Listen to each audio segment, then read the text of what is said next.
Hello, it's Wayne here. It's week 9 of Lockdown Film Club, which means it's my turn again to choose a film for us to watch this week. And I have chosen Joseph Sargent's 1974 thriller, The Taking of Pelham 123, starring Walter Matthau, Robert Shaw, Martin Balsam, and Jerry Stiller.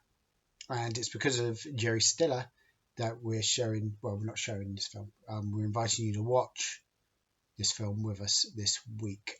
Jerry Stiller, father of Ben Stiller, probably most famous as the father of George Costanza in Seinfeld, comic as well as an actor.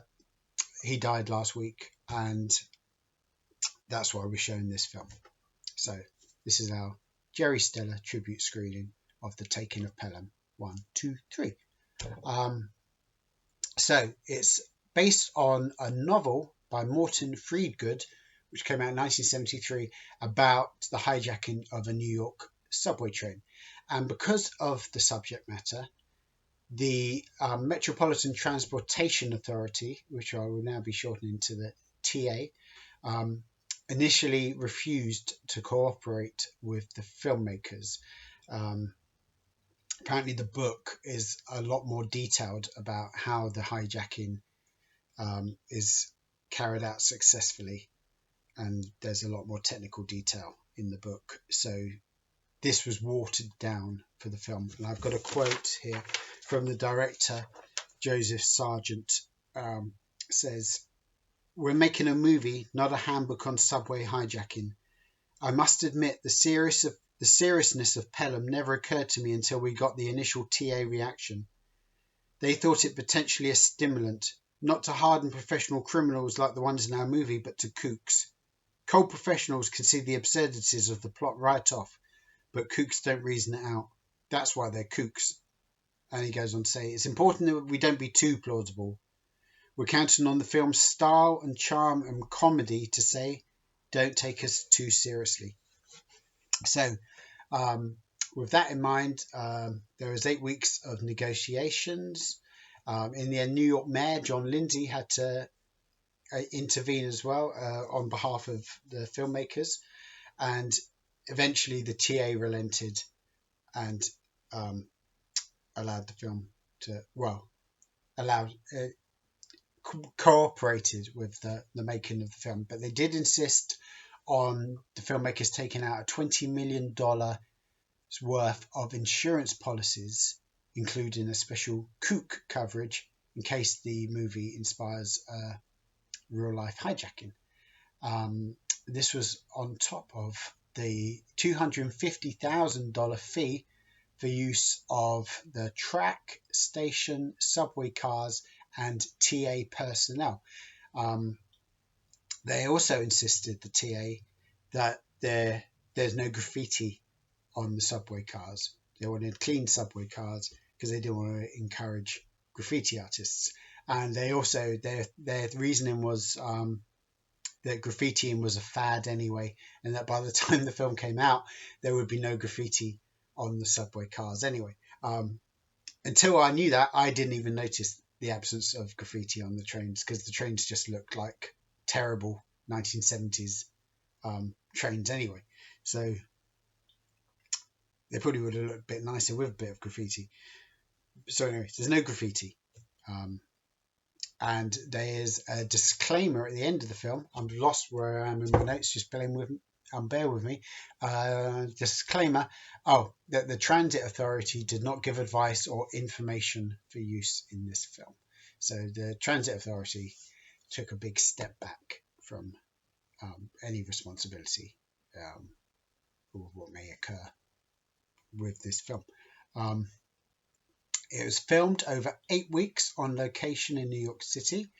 They used the Fulton Street Line tracks, and they also used an abandoned station in Brooklyn, Court Street Station, which also features in The French Connection, Death Wish, and in Tony Scott's 2009 remake of The Taking of Pelham 1, 2, 3, which I haven't seen, so I can't vouch for its quality either way. It stars Denzel Washington and John Travolta, so make of that what you will. What else is there? The third rail, the infamous third rail, which carries 600 volts of direct current, was switched off for filming. That's nice. And even though they switched it off, they still put protective bars around the rail and told the cast and the crew to act as if the rail is on at all times. The crew also had to wear face masks for the filming because there was so much dust down in the subways. Apparently, every time someone jumped off a train, there'd be so much dust they'd have to stop filming until the dust dies down and then carry on. Lots of rats jumping all over the place. Walter Matthau says of filming down in the tunnels. I've got another quote here from Walter Matthau. It's better in the voice, which I won't do, though I could do if I wanted to. But imagine the voice in your head. This is Walter Matthau. There are bacteria down there that haven't been discovered yet, and bugs, big ugly bugs from the planet Uranus. They all settled in the New York subway tunnels. I saw one bug mugger guy. I wasn't down there a long time, but long enough to develop the strangest cold I ever had. It stayed in my nose for 5 days, then went to my throat. Finally, I woke up one morning with no voice at all, and they had to shut down for the day.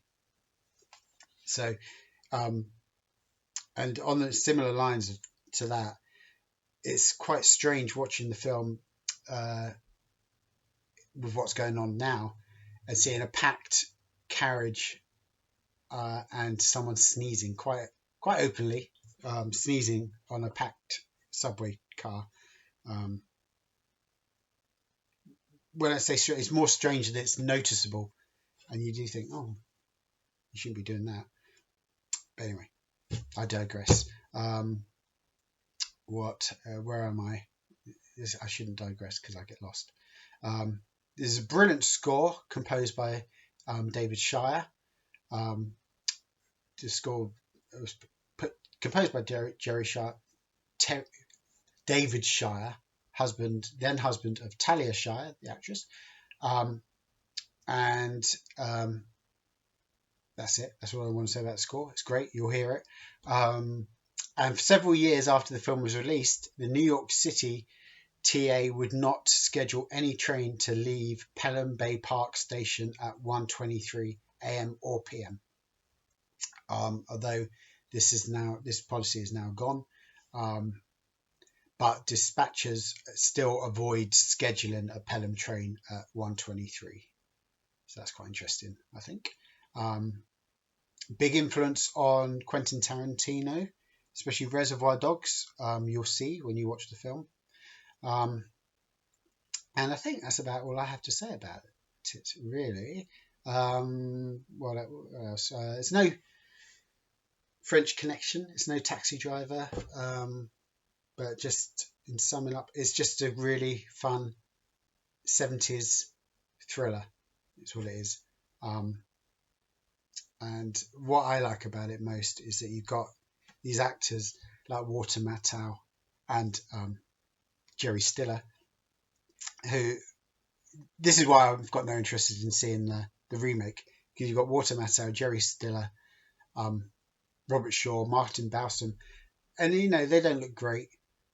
They're just slobbing around their depot, swearing at each other, being grumpy. But when the shit hits the fan, they're all business and they're professional. And I just love the relationship between the characters, especially Matthau and Jerry Stiller.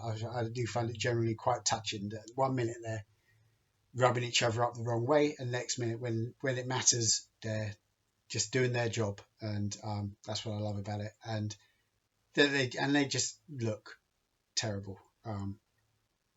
And yeah, it's just makes you wish there were more films with having terrible looking actors in them. What else? I think that's about it. There's and Tony Roberts is in it as well. Very small part, Tony Roberts. And yeah, don't get too attached to the mayor character, as the film kind of forgets about him halfway through. So it's not a perfect film, but I'd love it. I hope you'll enjoy it too if you haven't seen it before. And I think that's all I have to say about it. So just enjoy the film, enjoy Jerry Stiller, and yeah, video well, and see you soon. Bye bye.